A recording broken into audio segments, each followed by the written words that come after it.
All right, number 10, 3-and-D player is Dean Wade.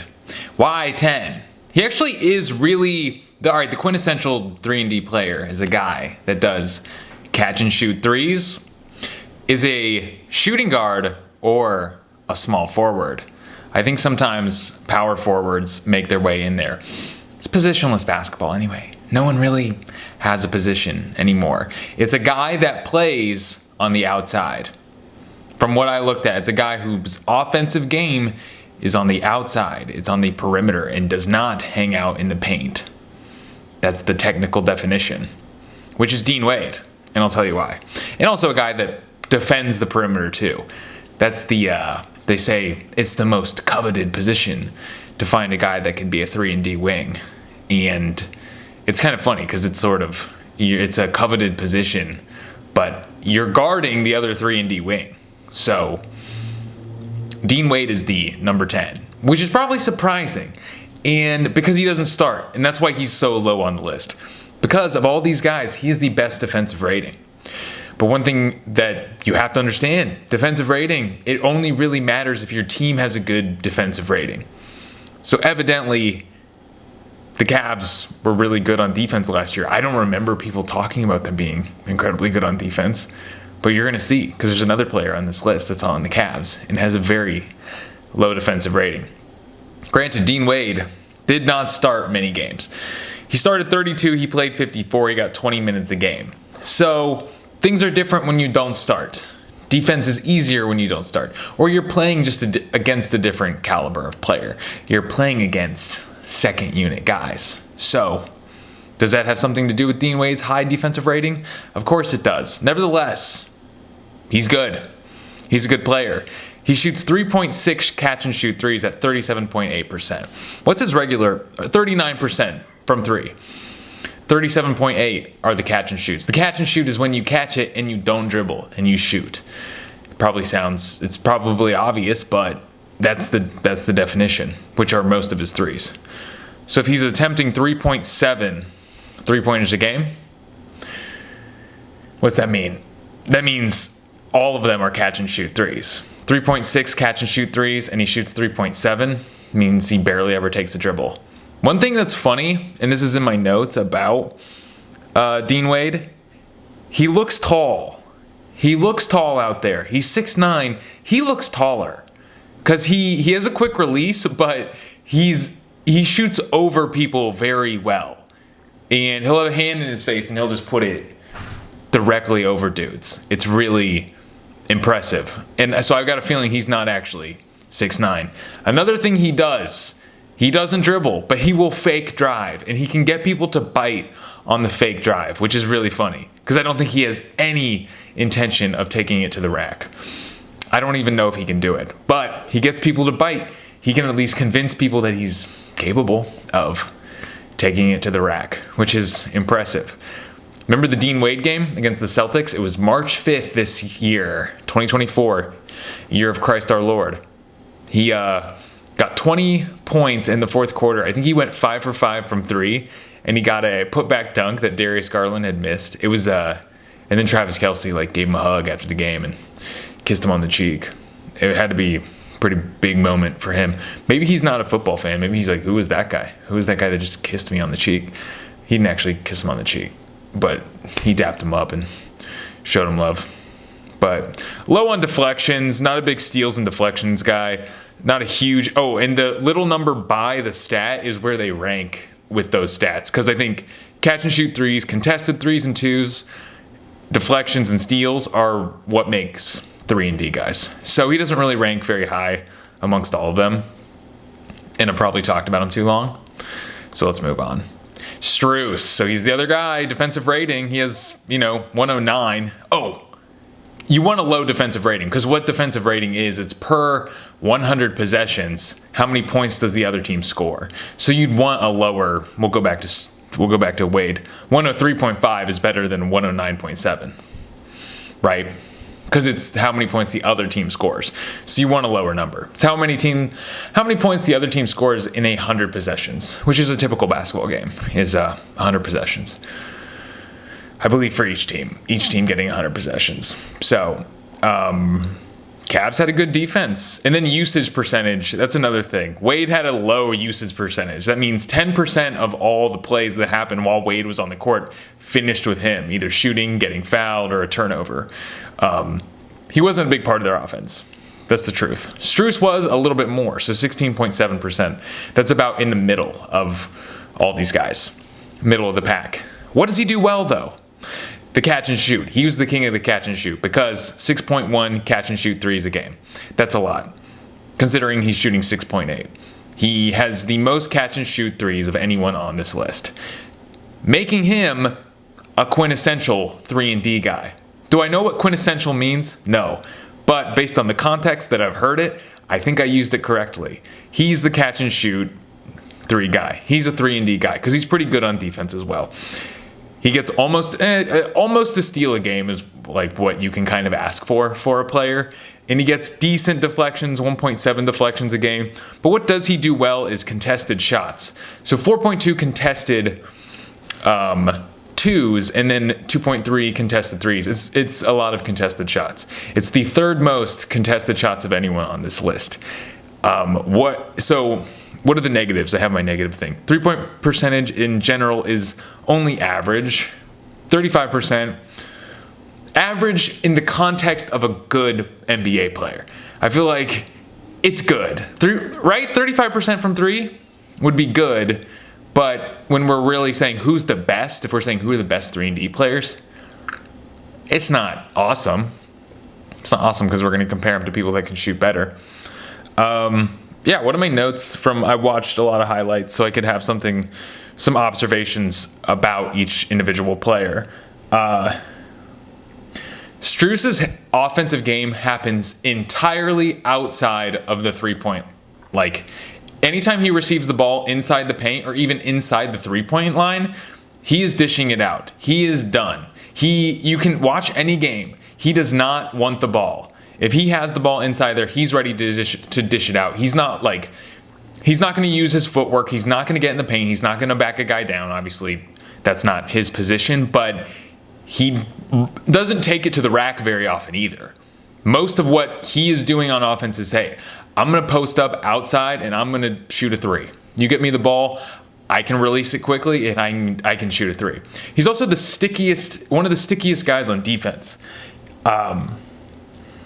Always making you do a fadeaway. So he had good lateral movement where the guy's like, he's on him, like white on rice. And he can get a hand in his face while he's shooting. You know, when you play a guy so hard on defense, he has to shoot. The time is running out on the shot clock, so he has to shoot. So he'll do some sort of fadeaway, and then he'll shoot the fadeaway, and Strus will have the hand in his face. So he's backing away, hand in the face. That's like an impossible shot.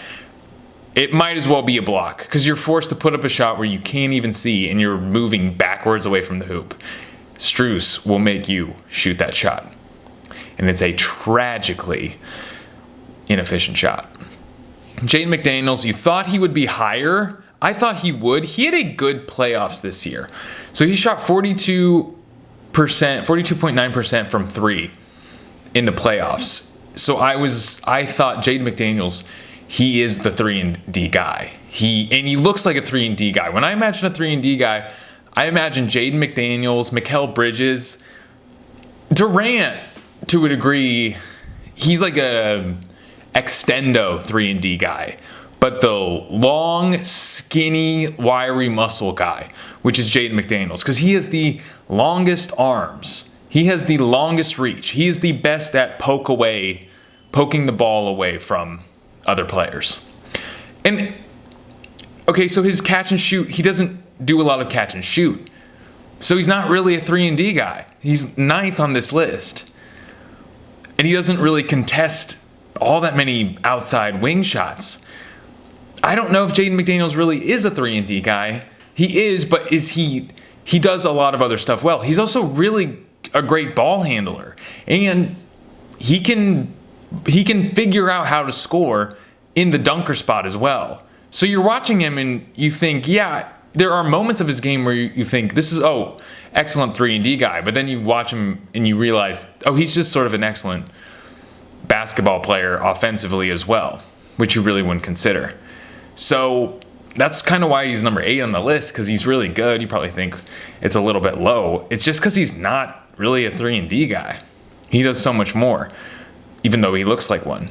He made second team all defense, so his 3-point percentage isn't great this year. That's another thing. So while I did gas him up, glaze him up on all that stuff, his 3-point percentage wasn't great this year. But it was good in the playoffs. So that's Jaden McDaniels. Do I have another note on Jaden McDaniels? I have 2 computers here. Yeah, great rim finisher. I don't think I mentioned that. Excellent layup package, as much as I don't. Why does that bother me? Package. Like a layup package, like someone sent you something in the mail.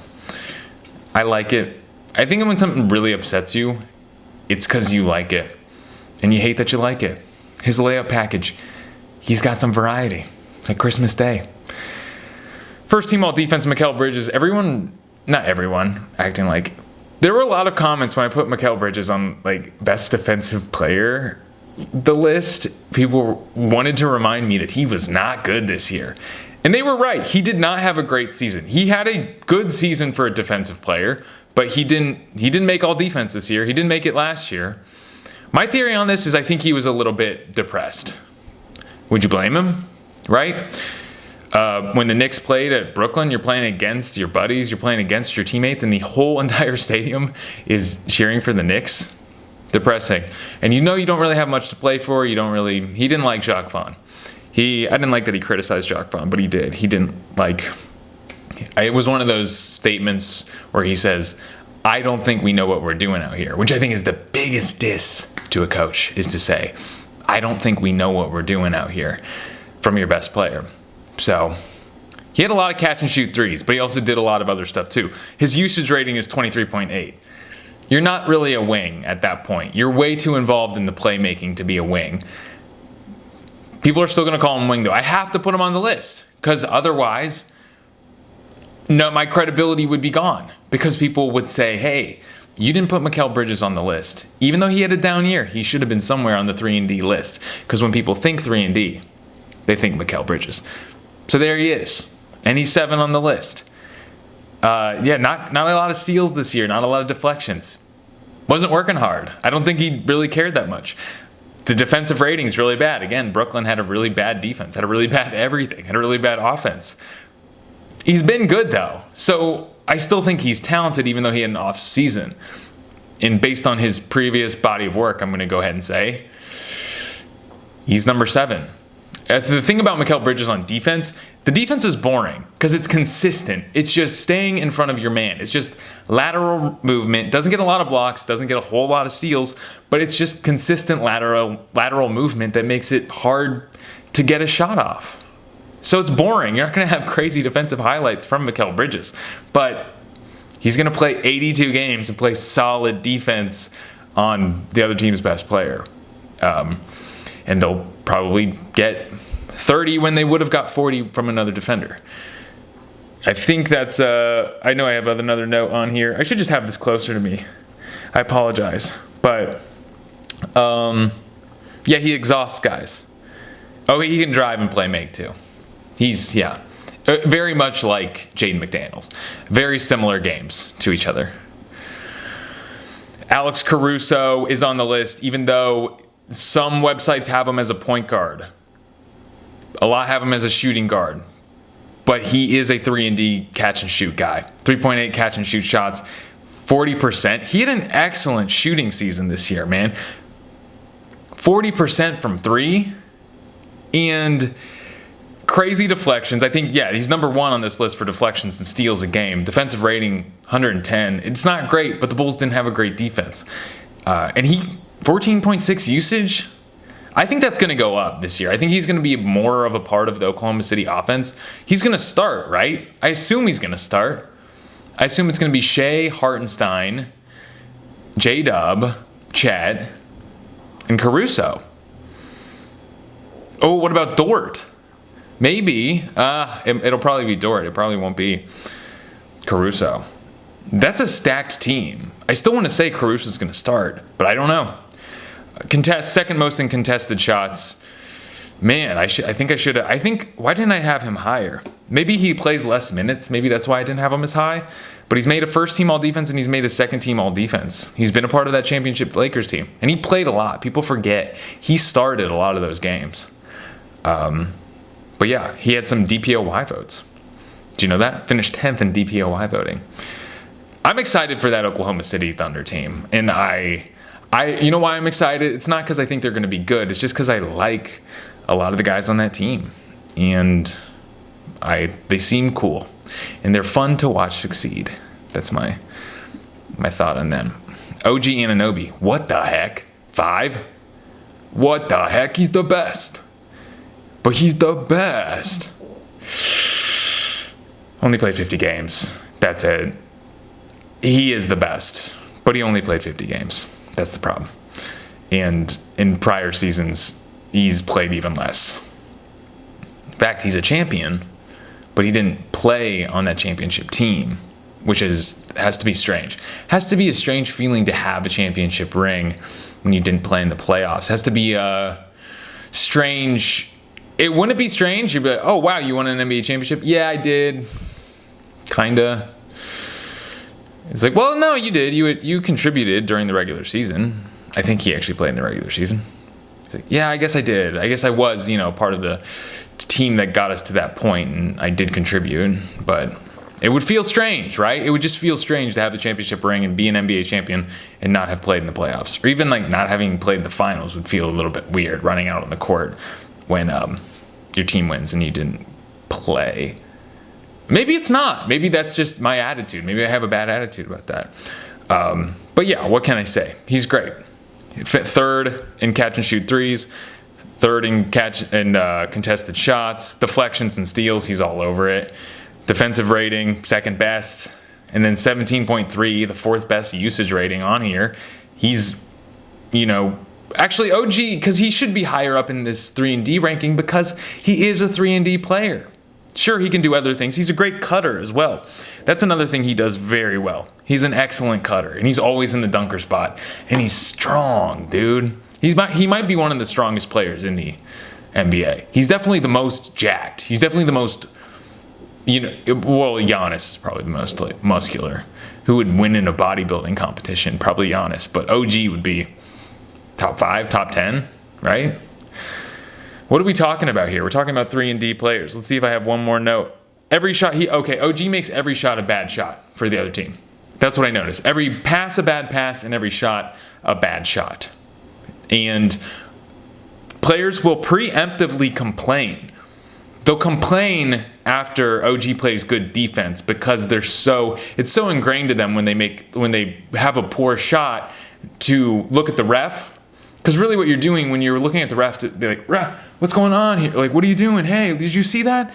It's ingrained in you so much to deflect responsibility and say, certainly that wasn't my mistake. And look at the ref and to deflect and say, hey, you got to watch that guy. Did you see how bad my shot was? It was because I was fouled. When in reality, it was just because it was good defense. But it's in your head to be like, when I see a shot that bad that came from me, I look at the ref. I've noticed that a lot watching OG play. So let's move on. Let's push. KCP. This was tough.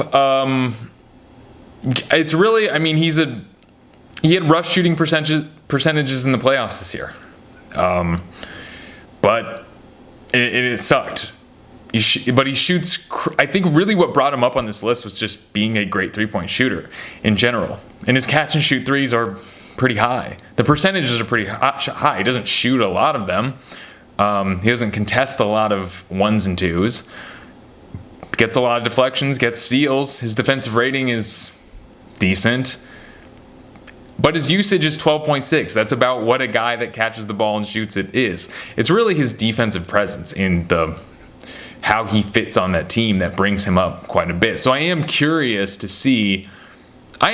curious to see how he does in Orlando, right?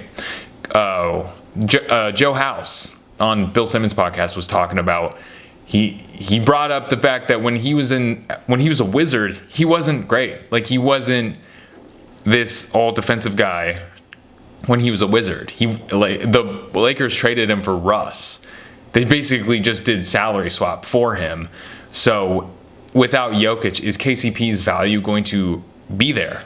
And I'm excited to find out. I hope so. I just like him as a guy. I think he's cool, and I like his game. I think he is willing to do whatever, even if he ends up needing to be in a different role in Orlando. I think he's going to do it. I think he's cool. I'd want to hang out with him. He seems like a guy, a humble guy that is here for the team. Jalen Suggs. Surprise! Jalen Suggs is awesome. He shot 39% from 3, shooting 4.4 three-pointers a game. Oh, do I have that right? No, sorry. He shot 39% from 3, shooting 5 three-pointers a game. He is 3.8 catch and shoot threes at 40%. When we're talking about 3-and-D players, Jalen Suggs is the third best in the league, in my opinion. And you could even make the case that the next guys that are up on the list aren't 3-and-D players, and Jalen Suggs is actually the best. Because he is such a great defender, and he is always getting steals, and he's always deflecting the ball. His defensive rating is mid, but we might as well just throw it out. Also, 19.1% usage rating. They were getting him the ball a lot. You usually think of Bronze and Paolo for that Orlando Magic team being the offensive powerhouses, but Suggs was getting the ball quite a bit, getting 12.6 points a game. Sneaky good. And also, I like that he embraced his role, because he was the 4th pick. And was it the 2020 draft? Yeah. It was the one where Scotty Barnes was in it, because everyone wanted the Raptors to pick Suggs over Scotty Barnes. Then Scotty Barnes ended up being Rookie of the Year, and Masai Ujiri did one of those, But Suggs is still... Him saying, I know it was 4th pick overall, but I'm willing to... if this is what the team needs and they just need this defensive 3-and-D guy, I'm going to be the best 3-and-D guy in the league. What are the notes? This is not. I'm going to do this differently next week. He's great at predicting passes, great lateral quickness, and the ability to poke and strip the ball away. Similar to Jaden McDaniels, but I did notice that a lot. He was able to know where the ball was going. And that was pretty interesting, because that's something you don't really... It takes a lot of intuition and telepathy to know what other people are thinking and where they want the ball to go. A thing I didn't say about KCP, this is so disorganized, but he knows how to turn a steal into a fast break. That's where he doesn't get so hype on the fact that he just stole the ball. That he's like, yeah, I stole the ball. I got the steal. He's already gone. He gets the steal, and he immediately turns it into a play for his team. Had to bring it up. Had to say it. Derek White. Okay, is he even 18.6 usage rating? Yeah, he's the 3-and-D guy. 4.7 catch and shoot threes. Insanely quick release, too. 41.9% catch and shoot threes. Man, is Derek White an all-star next year? Is he better than Tatum? I didn't watch the USA games today, but I saw people clowning Tatum for being benched, which I don't like. It's like, yeah, dude, he's on Team USA. That team's incredible. Don't clown him. He's already... I don't know. I feel like it's a bad look to do that. But does Derek White, where does the hierarchy of that team turn next year? Because Derek White played today. He played it for Team USA. And he's pretty awesome. If he gets more offensive opportunities, does he become, I don't know. What's happening? Because he's almost too good to be a 3-and-D guy. He's getting 15.2 points a game. Finished 8th in Defensive Player of the Year. What the hell is going on? Is Derek White hot? I think Derek White's hot. So, yeah, his defensive rating is incredible. He was a starter on a championship team. What more do you want me to say about D. White? I got something to say because I got my notes. Okay, this is what I love about his defensive game. He will let guys drive into traffic. And it feels like he got beat. But then you realize, he let that guy go by because he knew Porzingis was right there. and he'll actually play defense from behind and get blocks from behind. I talked about it on my other channel, but I noticed on most of the defensive highlights, he would let a guy go by him, let the big sort of swallow him up, the rim protector, and then when they'd go up for a shot, he'd swat the ball from behind. It's not really what you're taught, at least when I was in middle school or freshman in high school, it's not what I was taught, but it's a really unique style to play, and I think it takes a lot of forethought to think, oh, I know where to be. Because I don't really care if he beats me, I just don't want him to score. Excellent. Herb Jones, number 1. Okay, why Herb Jones number 1? What, like, make it make sense. Okay, best catch and shoot 3-point percentage of all these guys. So, yeah. And then in terms of contested shots, he contests the most shots. Does he get a lot of blocks? No, but he definitely contests the most shots of all these guys. And he's up there 3rd most in deflections and steals. He's an incredible defender. If you just watch highlights, you know what I'm talking about. He is the catch and shoot guy, 14.1% usage. That's about what you're going to get for a guy that you pass the ball when he's open and he shoots a 3. 41% 3-point percentage. He is awesome. The volume's not crazy. He's only shooting 3.6 a game. But that's the 3-and-D player. That's who he is. He finished 5th most in DPOY votes. He was 1st team all defense. This guy is what a 3-and-D player is supposed to be, in my opinion. That's the way I see it. I also love this when Chris Paul was trying to help him up. He's like, and he just waits. He just waits for CJ McCollum to pick him up. Because he knows Chris Paul is going to do that thing where he like pretends to help him up and he just, psych, very mature of Chris Paul. I thought the way I remembered it in my memory was Chris Paul comes to help him up and he gets up himself, which it's cooler in my head. So I wish I hadn't found this gif of him actually doing it. So, but yeah, my notes are, I have way too many notes on Herb Jones. They have a lot of, like, Trey Murphy's a good defender and 3-point shooter. Jordan Hawkins too. People were talking about them trading Herb Jones just because they had so much depth at this position, but I think that's what I got. I think, and he just doesn't, he blocks a shot, he makes a steal, he gets a deflection, and he's still going on defense. And I think that's what I like about him the most is his focus on defense until the play is over and following through and getting the ball. It's not sort of, if I can do my part, it's full focus on let's turn this defense into offense, which I like. And I enjoy watching him play. Yeah, so those are the guys. Those are the best 3-and-D wings in the league. Let me know what I missed. Tell me. Thank you for being here. Like the video if you enjoyed that. Or dislike it if you didn't. Be good to your mothers. Eat a corn dog.